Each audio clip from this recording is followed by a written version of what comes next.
नमस्कार, रुद्र सरळ सेवा या यूट्यूब चॅनलवर पुन्हा एकदा सर्वांचे सहर्ष स्वागत करतो.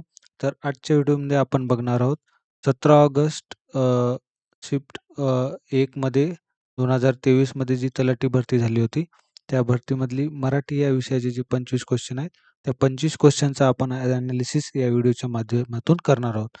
चला तर मग सुरू करूया आजचा आपला पहिला प्रश्न. तर प्रश्न क्रमांक 1 आहे, खालील शब्दाचा योग्य अर्थ ओळखा. शब्द आहे अप्पलपोटा. त्याचे ऑप्शन्स आहेत ऑप्शन नंबर 1 दुसऱ्याचे हित चिंतणारा, ऑप्शन नंबर 2 सफरचंद आवडणारा, ऑप्शन नंबर 3 स्वतःच्याच फायद्याचे पाहणारा, ऑप्शन नंबर 4 खाण्याची आवड असणारा. त्याचं करेक्ट आन्सर आहे ऑप्शन नंबर 3 स्वतःच्याच फायद्याचे पाहणारा. त्याला आपण म्हणतो की अप्पलपोटा. अप्पलपोटा म्हणजेच काय? जो की स्वतःचाच स्वार्थ पाहतो, स्वार्थी पण म्हणू शकतो आपण त्याला किंवा अप्पलपोटा पण म्हणू शकतो. त्यामुळे ऑप्शन नंबर 3 याचं करेक्ट आन्सर आहे. त्यानंतर पुढचा प्रश्न, प्रश्न क्रमांक 2 वैयक्तिक या शब्दाचा विरुद्धार्थी शब्द ओळखा. त्याचे ऑप्शन्स आहेत ऑप्शन नंबर 1 विधायक, ऑप्शन नंबर 2 खाजगी, ऑप्शन नंबर 3 मालकीचे, ऑप्शन नंबर 4 सामूहिक. त्याचं करेक्ट आन्सर आहे ऑप्शन नंबर 4 सामूहिक. तर वैयक्तिक या शब्दाचा आपल्याला काय करायचं आहे? विरुद्धार्थी शब्द ओळखायचा आहे आणि त्याचा विरुद्धार्थी शब्द आहे सामूहिक. वैयक्तिक म्हणजे काय? आपण त्याला इंग्लिशमध्ये इंडिव्हिज्युअल म्हणू शकतो आणि सामूहिक म्हणजे पब्लिक आपण म्हणू शकतो. म्हणजे काय? सामूहिकमध्ये कोणी पण त्याचा वापर करू शकतो आणि इंडिव्हिज्युअल म्हणजे काय? वैयक्तिक म्हणजे स्वतःचे. त्यामुळे ऑप्शन नंबर 4 याचा करेक्ट आन्सर आहे. त्यानंतर पुढचा प्रश्न, प्रश्न क्रमांक 3 खालील शब्दाचा अर्थ ओळखा. शब्द आहे सुमन. त्याचे ऑप्शन्स आहेत ऑप्शन नंबर 1 बगीचा, ऑप्शन नंबर 2 पुष्प, ऑप्शन नंबर 3 उपवन, ऑप्शन नंबर 4 वनिता. तर याचं करेक्ट आन्सर आहे ऑप्शन नंबर 2 पुष्प. तर सुमन या शब्दाचा अर्थ आहे पुष्प. तर सुमन या शब्दाचा दुसरे काही समानार्थी शब्द आहेत. जसं की पुष्प आहे, फूल आहे, कुसुम आहे, प्रसून आहे आणि पुष्कर. तर ऑप्शन नंबर 2 याचं करेक्ट आन्सर आहे. त्यानंतर पुढचा प्रश्न, प्रश्न क्रमांक 4 खालील म्हणीचा योग्य अर्थ ओळखा. म्हण आहे पुढच्यास ठेस मागचा शहाणा. त्याचे ऑप्शन्स आहेत ऑप्शन नंबर 1 कोणत्याही गोष्टीचा अतिरेक वाईट असतो, ऑप्शन नंबर 2 दुसऱ्याचा अनुभव पाहून मनुष्य शहाणा होतो, ऑप्शन नंबर 3 जो वेळेला हजर असतो त्याचा फायदा होतो, ऑप्शन नंबर 4 कष्ट केल्यावरच वैभव प्राप्त होते. तर याचं करेक्ट आन्सर आहे ऑप्शन नंबर 2 की पुढच्याच ठेस मागचा शहाणा. या म्हणीचा अर्थ आहे की दुसऱ्याचे जे अनुभव आहेत ते पाहूनच माणूस काय होतो? शहाणा होतो. म्हणजे काय? जे आपले आपल्यापेक्षा वयाने मोठे व्यक्ती आहेत, तर ते व्यक्ती त्या व्यक्तींना काय असतो? अनुभव असतो आपल्यापेक्षा. त्यांनी जास्त अ, त्यांना अनुभव असतो. त्यामुळे काय म्हणतात, त्यांनी ज्या चुका केलेल्या असतात, त्या चुकातूनच ते शिकलेले असतात. त्यामुळे त्यांनी जे चूक केलेली असते, ते आपल्याला सांगतात, की ही चूक परत करू नको. म्हणजेच काय, की दुसऱ्याच्या अनुभवातून आपण काय होतो? शहाणे होतो. म्हणजेच काय? पुढच्याच ठेस मागचा शहाणा असं म्हणू शकतो. त्यामुळे ऑप्शन नंबर 2 याचं करेक्ट आन्सर आहे. त्यानंतर पुढचा प्रश्न, प्रश्न क्रमांक 5 हस्तक्षेप करणे या शब्दाचा वाक्यात उपयोग झालेले खालीलपैकी योग्य विधान ओळखा. त्याचे ऑप्शन्स आहेत ऑप्शन नंबर 1 हस्तक्षेप हे क्षेपणास्त्र आहे.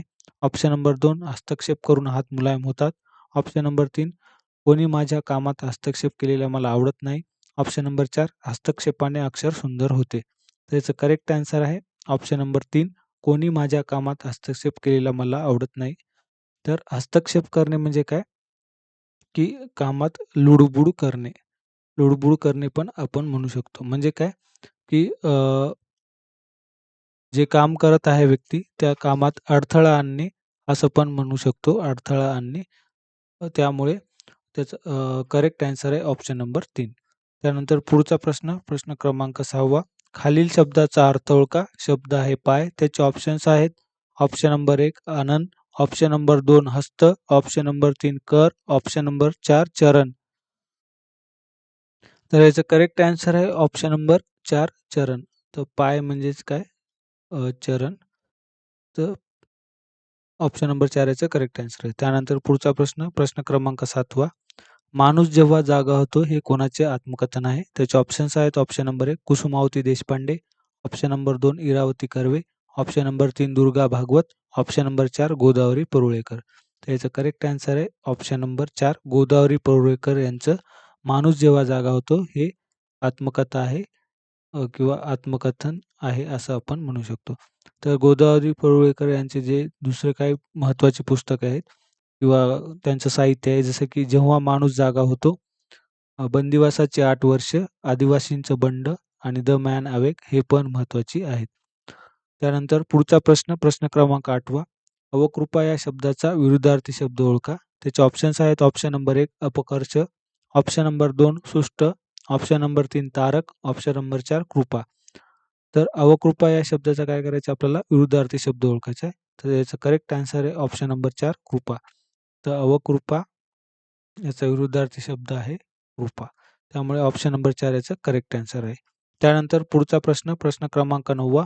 खालील शब्दाचा योग्य अर्थ ओळखा. शब्द आहे हुतात्मा. त्याचे ऑप्शन्स आहेत. ऑप्शन नंबर 1 दानशूर व्यक्ती, ऑप्शन नंबर 2 देशासाठी प्राणार्पण केलेला, ऑप्शन नंबर 3 थोर आत्मा, ऑप्शन नंबर 4 पवित्र आत्मा. त्याचं करेक्ट आन्सर आहे ऑप्शन नंबर 2. हुतात्मा म्हणजे काय? हुतात्मा म्हणजे की जो देशासाठी आपला स्वतःचा देह अर्पण करतो किंवा प्राण अर्पण करतो, त्याला आपण काय म्हणतो, की हुतात्मा म्हणतो. त्यामुळे ऑप्शन नंबर 2 याचं करेक्ट आन्सर आहे. त्यानंतर पुढचा प्रश्न, प्रश्न क्रमांक 10वा. खालील वाक्याचा प्रकार ओळखा. वाक्य आहे व्यायामात बदल म्हणून मी पोहते किंवा नृत्य करते. त्याचे ऑप्शन्स आहेत. ऑप्शन नंबर 1 संयुक्त वाक्य, ऑप्शन नंबर 2 केवल वाक्य, ऑप्शन नंबर 3 प्रश्नार्थी वाक्य, ऑप्शन नंबर 4 आज्ञार्थी वाक्य. त्याचं करेक्ट आन्सर आहे ऑप्शन नंबर 1 हे संयुक्त वाक्याचं उदाहरण आहे. तर संयुक्त वाक्याचे जे काही उपप्रकार आहेत, जसं की समुच्चयबोधक संयुक्त वाक्यामध्ये आणि व अन हे उभयान्वयी अव्यय वापरलेले असतात किंवा न्यूनत्वबोधकमध्ये पण, परंतु, परी यांनी 2 वाक्य जोडलेले असतात आणि विकल्पबोधकमध्ये किंवा, वा, अथवा, की यांनी 2 वाक्य जोडलेले असतात आणि परिणामबोधकमध्ये म्हणून, सबब, त्यामुळे यांनी 2 वाक्य जोडलेली असतात. जसं की आता हे जे वाक्य आहे, व्यायामात बदल म्हणून मी पोहते किंवा नृत्य करते. तर व्यायामात बदल म्हणून मी पोहते हे एक वाक्य झालं आणि हे वाक्य किंवा याने जोडलेलं आहे. तर किंवा हे काय आहे विकल्पबोधक संयुक्त वाक्याचं हे उदाहरण आहे आणि नृत्य करते हे दुसरं वाक्य आहे. तर किंवा हे या उभयान्वयी अवयवांनी हे 2 वाक्य जोडलेले आहेत. त्यामुळे इथं आपण म्हणू शकतो की ऑप्शन नंबर 1 याचं करेक्ट आन्सर आहे. त्यानंतर पुढचा प्रश्न, प्रश्न क्रमांक 11वा. खडकावरुनी कधी पाहतो मावळणारा रवी या काव्यपंक्तीतील रवी या शब्दाचा समानार्थी शब्द ओळखा. त्याचे ऑप्शन्स आहेत. Option number 1 Shashi, option number 2 Sudhakar, option number 3 सूर्य, ऑप्शन नंबर 4 हिमांशू. त्याचं करेक्ट आन्सर आहे ऑप्शन नंबर 3 सूर्य. तर रवी या शब्दाचा आपल्याला काय समानार्थी शब्द ओळखायचा आहे. तर रवीचे समानार्थी शब्द काय आहे? तर रवी, भानू, आदित्य, दिनकर, भास्कर, दिवाकर, सविता, मार्तंड आणि अंशुमान हे रवी म्हणजेच काय सूर्याचे समानार्थी शब्द आहेत. त्यानंतर पुढचा प्रश्न, प्रश्न क्रमांक 12वा. खालील म्हणीचा योग्य अर्थ ओळखा. म्हण आहे ज्याची खावी पोळी त्याची वाजवावी टाळी. त्याचे ऑप्शन्स आहेत. ऑप्शन नंबर 1 सगळीकडे परिस्थिती एकसारखी असते, ऑप्शन नंबर 2 भांडणाचा दोष एकाकडे राहत नाही, ऑप्शन नंबर 3 आपले गुणावगुण झाकून ठेवावे, ऑप्शन नंबर 4 आपल्या अन्नदात्याशी कृतज्ञतेने वागावे. तर याचं करेक्ट आन्सर आहे ऑप्शन नंबर 4 आपल्या अन्नदात्याशी कृतज्ञतेने वागावे. म्हणजे काय, की जो आपल्याला अ, रोजगार देतो रोजगार देतो किंवा जो आपल्याला पगार देतो किंवा ज्याच्यातून आपल्याला उत्पन्न मिळते किंवा आपलं घर चालते, त्याच्याशी आपण काय करावे? कृतज्ञतेने वागावे. म्हणजेच काय त्याचे उपकार आपल्याला जाणले पाहिजे. तर अशाची ही म्हण आहे, की ज्याची खावी पोळी त्याची वाजवावी टाळी.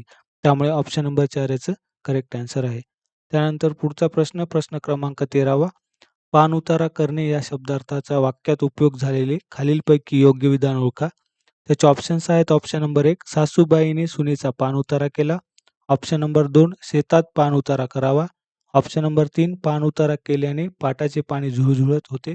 ऑप्शन नंबर 4 पाणउतारा केल्यास जमिनीत पाणी मुरते. तर याचं करेक्ट आन्सर आहे ऑप्शन नंबर 1 सासूबाईने सुनेचा पाणउतारा केला. पाणउतारा करणे म्हणजे काय? तर आवात आवात अवातवा बोलणे असं पण म्हणू शकतो आपण किंवा अपमान करणे हे त्याचा करेक्ट आन्सर आहे. अपमान करणे, की पाणउतारा करणे म्हणजे सर्वांसमोर अपमान करणे असा त्याचा अर्थ होतो. त्यामुळे ऑप्शन नंबर 1 याचं करेक्ट आन्सर आहे. त्यानंतर पुढचा प्रश्न, प्रश्न क्रमांक 14वा. खालील शब्दाचा समास ओळखा. शब्द आहे नवरात्र. त्याचे ऑप्शन्स आहेत. ऑप्शन नंबर 1 तत्पुरुष समास, ऑप्शन नंबर 2 अव्ययीभाव समास, ऑप्शन नंबर 3 बहुव्रीही समास, ऑप्शन नंबर 4 द्विगु समास. तर याचं करेक्ट आन्सर आहे ऑप्शन नंबर 4 हे द्विगु समासाचं उदाहरण आहे. तर द्विगु समास कसा ओळखायचा, की ज्या समासामध्ये काय होतं, की पहिले पद हे काय असतं, संख्या विशेषण असतं व त्या पदामधून काय होतं, ज्या सामासिक शब्दातून एक समूह सूचित होतो. जसं की नवरात्र हे आपलं शब्द आहे. तर या शब्दाचा आपण जर फोड केली, तर नव एक शब्द आहे, नव एक शब्द आहे आणि रात्र हा दुसरा शब्द आहे. आणि हे जे पहिलं पद आहे नव, तर यामध्ये काय होतं, की 9 रात्रींचा समूह असं आपण म्हणू शकतो. नवरात्र म्हणजे काय? नवरात्रींचा समूह. तर पहिलं जे पद आहे काय? संख्या विशेषण आहे आणि जर त्याचा विग्रह केला तर काय होतं त्याचं एक समूह सूचित होतो. नवरात्रींचा समूह म्हणजेच काय? नवरात्र. त्यामुळे अशा शब्दाला आपण काय म्हणतो, की हे द्विगु समासाचं उदाहरण आहे. त्यामुळे ऑप्शन नंबर 4 याचं करेक्ट आन्सर आहे. त्यानंतर पुढचा प्रश्न, प्रश्न क्रमांक 15वा. खालील वाक्याचे नकारार्थी वाक्यात रूपांतरण केलेले योग्य विधान ओळखा. वाक्य आहे राजांचा अर्ज फेटाळण्यात आला. त्याचे ऑप्शन्स आहेत. ऑप्शन नंबर 1 राजांचा अर्ज स्वीकारला. ऑप्शन नंबर 2 राजांचा अर्ज स्वीकारण्यात आला नाही. ऑप्शन नंबर 3 राजांचा अर्ज घेतला. ऑप्शन नंबर 4 राजांचा अर्ज फाडला. तर याचं करेक्ट आन्सर आहे ऑप्शन नंबर 2 राजांचा अर्ज स्वीकारण्यात आला नाही. तर हे याचं काय करायचं वाक्याचं नकारार्थी वाक्य केलेलं आहे. त्यामुळे ऑप्शन नंबर 2 याचं करेक्ट आन्सर आहे. त्यानंतर पुढचा प्रश्न, प्रश्न क्रमांक 16वा. अत्यंत महत्त्वाचा प्रश्न आहे. खालील शब्दाचा समास ओळखा. शब्द आहे महादेव. त्याचे ऑप्शन्स आहेत. ऑप्शन नंबर 1 तत्पुरुष समास, ऑप्शन नंबर 2 द्विगु समास, ऑप्शन नंबर 3 अविभाव समास, ऑप्शन नंबर 4 बहुव्रीही समास. त्याचं करेक्ट आन्सर आहे ऑप्शन नंबर 1 तत्पुरुष समास. हे तत्पुरुष समासाचं उदाहरण आहे. तर तत्पुरुष समासामध्ये हे कर्मधारय समासाचं उदाहरण आहे. कर्मधारय समासाचं उदाहरण आहे. कर्मधारय समासामध्ये काय होतं, की कर्मधारय समासामध्ये जे 2 शब्द असतात. एक शब्द असतो विशेषण आणि दुसरा शब्द असतो नाम. म्हणजे विशेषण आणि विशेष्य आपण म्हणू शकतो त्याला. विशेषण आणि विशेष्य. तर याचा आपण शब्दाची फोड केली महादेवाची, की महान असा देव असा आपण त्याचा विग्रह सांगू शकतो. तर हे तत्पुरुष समासाचं काय आहे उपप्रकार आहे कर्मधारय समास. जसं की तत्पुरुष समासाचे भरपूर उपप्रकार आहेत, की विभक्ती तत्पुरुष समास एक त्याचा उपप्रकार आहे. त्यानंतर आलूक तत्पुरुष समास हे एक त्याचं हे आहे. त्यानंतर उपपद तत्पुरुष समास, त्यानंतर कर्मधारय समास आणि द्विगु समास आणि मध्यम पदलोपी समास. मध्यम पदलोपी समास हे पण तत्पुरुष समासाचं उपप्रकार आहे. त्यामधलं कर्मधारय समासाचं हे उदाहरण आहे महान असा देव. त्यामुळे ऑप्शन नंबर 1 याचं करेक्ट आन्सर आहे. त्यानंतर पुढचा प्रश्न, प्रश्न क्रमांक 17वा. खालील वाक्यातील प्रयोग ओळखा. अ, वाक्य आहे मुलाने पपई खाल्ली. त्याचे ऑप्शन्स आहेत. ऑप्शन नंबर 1 समापन कर्मणी प्रयोग, ऑप्शन नंबर 2 पुराण कर्मणी, ऑप्शन नंबर 3 कर्मणी प्रयोग, ऑप्शन नंबर 4 भावी प्रयोग. तर याचं करेक्ट आन्सर आहे ऑप्शन नंबर 3 हे कर्मणी प्रयोगाचं उदाहरण आहे. तर आपण वाक्य बघितलं, मुलाने पपई खाल्ली हे वाक्य आहे. तर या वाक्यामध्ये खाणारा कोण आहे? खाणारा कोण आहे? मुलगा. तर हा झाला वाक्याचा कर्ता आणि खाल्लेली काय आहे? खाल्लेली आहे पपई. हे झालं वाक्याचं कर्म आणि क्रियापद काय आहे? खाल्ली. तर हे कर्मणी प्रयोगाचं उदाहरण काय आहे? तर कर्त्याला काय झालंय? ने प्रत्यय लागलाय. म्हणजे कर्ता काय आहे? कर्त्याला प्रत्यय असतात कर्मणी प्रयोगामध्ये आणि कर्म जे असतं त्याला प्रत्यय नसतात म्हणजे ते प्रथमेत असतं. जसं की पपई हे कर्म आहे, तर हे प्रथमेत आहे त्याला प्रत्यय नाहीत. त्यामुळे आपण इथं म्हणू शकतो की हे कर्मणी प्रयोगाचं उदाहरण आहे. आणि त्यामध्ये समापन कर्मणी प्रयोग कसा ओळखायचा? तर समापन कर्मणी प्रयोगामध्ये जी कृती आहे ती पूर्ण झाल्याचं सूचित होतं वाक्यामध्ये आणि क्रियापद जे असतं ते ऊन, हून, झाला, झाली, झाले या प्रकारचं असतं. त्याला आपण समापन कर्मणी प्रयोग म्हणतो. पण या वाक्यामध्ये हे फक्त कर्मणी प्रयोगाचं उदाहरण आहे. त्यामुळे ऑप्शन नंबर 3 याचं करेक्ट आन्सर आहे. त्यानंतर पुढचा प्रश्न, प्रश्न क्रमांक 18वा. फाटक्या झोळीत येऊन पडते रोजची नवी निराशा. या काव्यपंक्तीतील निराशा या शब्दाचा विरुद्धार्थी शब्द ओळखा. त्याचे ऑप्शन्स आहेत. ऑप्शन नंबर 1 आसक्ती, ऑप्शन नंबर 2 आशा, ऑप्शन नंबर 3 लालसा, ऑप्शन नंबर 4 विरक्ती. प्रश्न जरी मोठा वाटत असला तरी आपल्याला काय विचारले प्रश्नामध्ये की निराशा या शब्दाचा विरुद्धार्थी शब्द विचारलाय. तर त्याचा विरुद्धार्थी शब्द आहे आशा. त्यामुळे ऑप्शन नंबर 2 याचं करेक्ट आन्सर आहे. त्यानंतर पुढचा प्रश्न, प्रश्न क्रमांक 19वा. धाबेदनाने या शब्दार्थाचा वाक्यात उपयोग झालेले खालीलपैकी योग्य विधान ओळखा. त्याचे ऑप्शन्स आहेत. ऑप्शन नंबर 1 घरात धामण बघून राजूचे धाबेदन आणले. ऑप्शन नंबर 2 भाऊसाहेबांना लॉटरी लागली आणि त्यांचे धाबेदन आणले. ऑप्शन नंबर 3 धाब्यावरचे जेवण चवदार असते. ऑप्शन नंबर 4 गीताचा प्रथम क्रमांक आला आणि तिचे धाबेदन आणले. तर याचं करेक्ट आन्सर आहे ऑप्शन नंबर 1 घरात धामण बघून राजूचे धाबे दणाणले. तर धाबे दणाणले म्हणजे काय, की तो भीती वाटली त्याला. भीती वाटली, भीतीने थरकाप झाला त्याच्या अंगाचा. थरकाप होणे असं पण म्हणू शकतो आपण किंवा एकदम भयभीत होणे हा त्याचा अर्थ होतो. त्यामुळे ऑप्शन नंबर 1 त्याचा करेक्ट आन्सर आहे. त्यानंतर पुढचा प्रश्न, प्रश्न क्रमांक 20वा. आवडतो माझा अफाट सागर अथांग निळे पाणी या काव्यपंक्तीतील सागर या शब्दाचा समानार्थी शब्द ओळखा. त्याचे ऑप्शन्स आहेत. ऑप्शन नंबर 1 तटिनी, ऑप्शन नंबर 2 सरिता, ऑप्शन नंबर 3 समुद्र, ऑप्शन नंबर 4 गिरी. तर याचं करेक्ट आन्सर आहे ऑप्शन नंबर 3 समुद्र. प्रश्न काय म्हणतोय, प्रश्न जरी मोठा वाटत असला तर सागर या शब्दाचा आपल्याला समानार्थी शब्द ओळखायचा आहे. तर त्याचा समानार्थी शब्द आहे ऑप्शनमध्ये समुद्र. तर सागर या शब्दाचा बाकीचे काही समानार्थी शब्द आहेत जसं की जलदी आहे, सिंधू, वारिधी, रत्नाकर, उदधी, पयोधी आणि अर्णव हे पण महत्वाचे आहेत. त्यामुळे ऑप्शन नंबर 3 याचा करेक्ट आन्सर आहे. त्यानंतर पुढचा प्रश्न, प्रश्न क्रमांक 21वा. खालील वाक्यातील प्रयोग ओळखा. वाक्य आहे उंदीर मांजराकडून मारला जातो. त्याचे ऑप्शन्स आहेत. ऑप्शन नंबर 1 समापन कर्मणी प्रयोग, ऑप्शन नंबर 2 कर्मणी प्रयोग, ऑप्शन नंबर 3 पुराण कर्मणी, ऑप्शन नंबर 4 नवीन कर्मणी. तर याचे करेक्ट आन्सर आहे ऑप्शन नंबर 4 हे नवीन कर्मणी वाक्याचं हे वाक्य नवीन कर्मणी प्रयोगाचं आहे. तर कर्मणी प्रयोग कसा ओळखायचा? जे कर्म असतं ते प्रथमेत असतं किंवा कर्माला प्रत्यय नसतात आणि कर्त्याला हे प्रत्यय असतात.